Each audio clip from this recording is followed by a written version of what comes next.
we liked what we were doing. We liked the idea of those evilly sort of sounding riffs.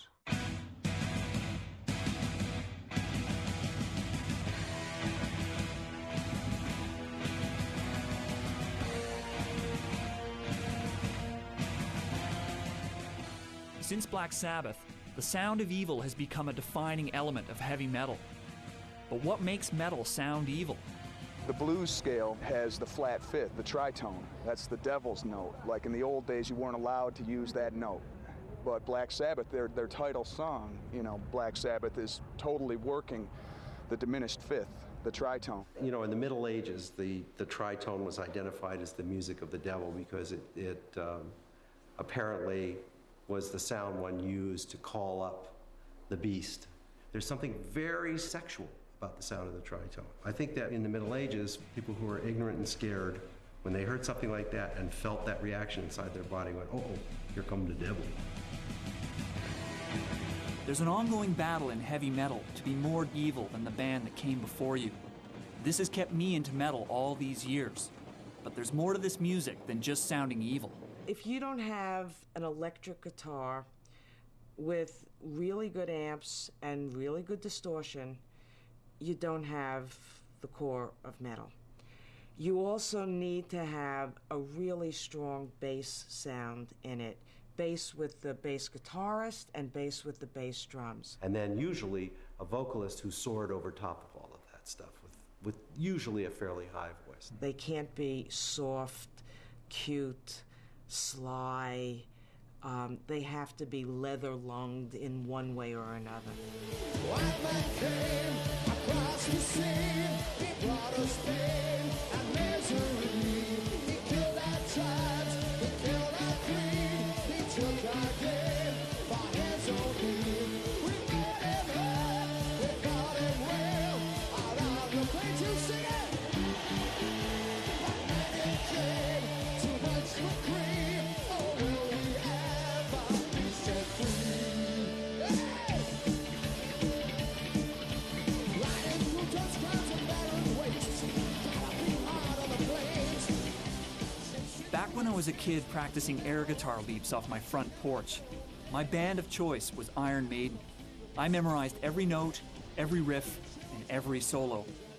Maiden was part of the new wave of British heavy metal, a movement that built on the foundation laid by early metal bands. They honed a sound that was faster, heavier, and more melodic than their predecessors. Well, now I'm on my way to interview Maiden's legendary singer, Bruce Dickinson. And if the 12-year-old Sam knew about this, he'd be freaking out.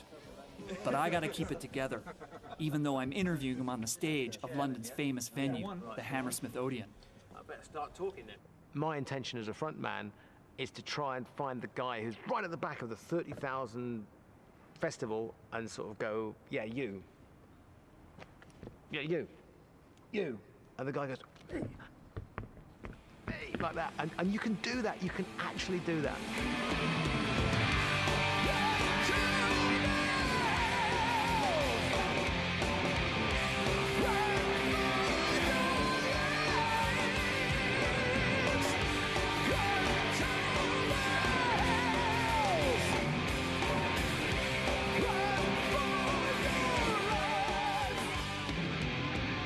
With heavy metal, it doesn't even matter. The microphone's there, but you still got to sound like you're projecting to the back of the hall.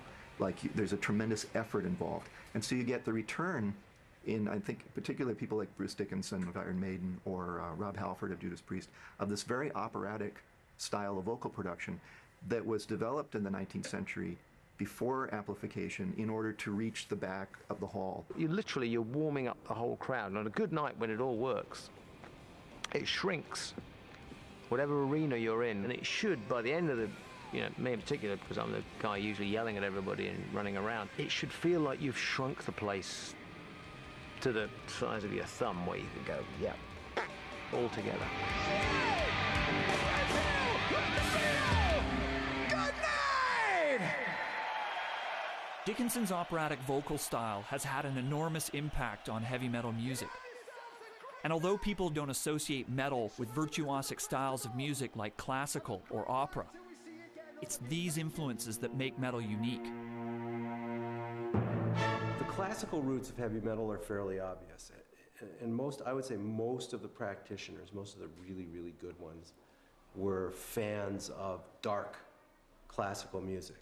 And in some cases, dark and powerful and heavy classical music, like Wagner. He actually reshaped the orchestra. He added tubas, he added extra basses, he added an octabass, which is actually a double-sized bass violin that took two people to play. One guy on a stool fingering it, and one guy, one guy playing the bow. And he just loaded down the bottom end of his orchestra so that when that orchestra played, the rafters shook. There was so much bass. It was the first time that anybody really heard that live. I still believe if Richard Wagner had actually been around today, he'd probably be in Deep Purple. Or Beethoven probably would have been happy to be in Led Zeppelin.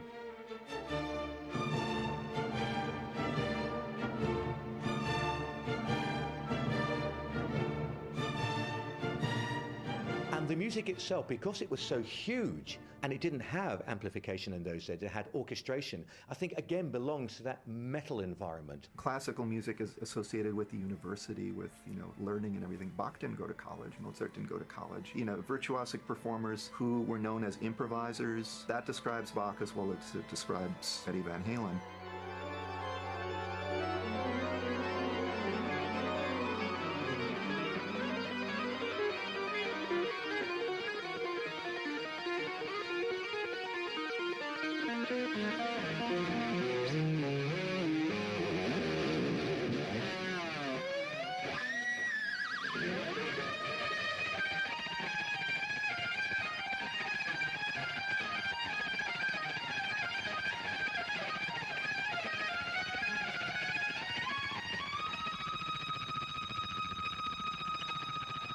From Eddie Van Halen on, the guitar becomes so overdriven, so hot, that the models of playing from violin and organ become relevant to the guitar, which used to be an instrument like the piano where you'd hit a note and it would fade.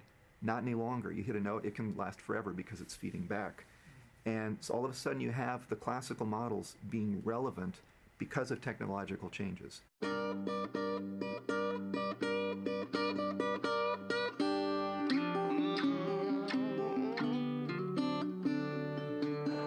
Of course, heavy metal has another musical ancestor, one whose roots lie deep in the American South. The root of all rock and roll is in blues and slave music. I mean, they invented it. The guitar is an African instrument, That's where it started. The origins of metal really can trace itself back to the blues in America, and that, of course, was very much an oppressed music, and it very much spoke to people that needed something a little different. It's about the factory worker coming out of the factory, wanting the energy to come out in a different way, in an entertainment form that was theirs and theirs alone. How were you influenced by the blues? Oh, a lot. I liked blues because that's where we started. We actually, before we called ourselves Black Sabbath, we were a blues jazz band. Our first influence was really American blues that had been processed through the sensibilities of the English rock musician. They took American blues and threw it back at us.